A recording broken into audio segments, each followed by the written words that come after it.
Sejumlah momen langka terjadi saat perhelatan konferensi tingkat tinggi atau KTT G20 di Bali.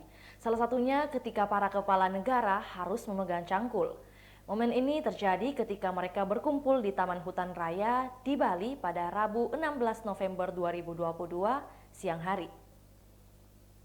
Presiden Joko Widodo mengajak para kepala negara berkeliling di kawasan hutan mangrove dan kemudian melakukan penanaman bakau bersama. Saat prosesi penanaman bakau ini, para kepala negara harus memegang cangkul untuk menguruk tanah. Namun tampaknya sejumlah kepala negara yang biasa berurusan dengan birokrasi ini tidak pernah memegang alat tani tersebut, sehingga ada yang kagok dan tidak mengerti bagaimana memegang cangkul atau menggunakannya dengan baik.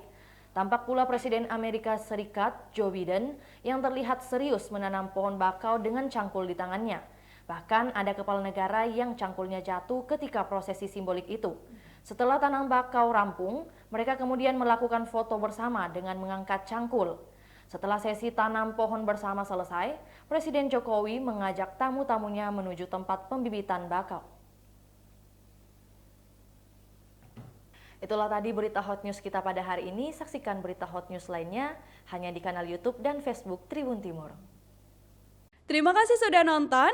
Jangan lupa like, subscribe, dan share ya.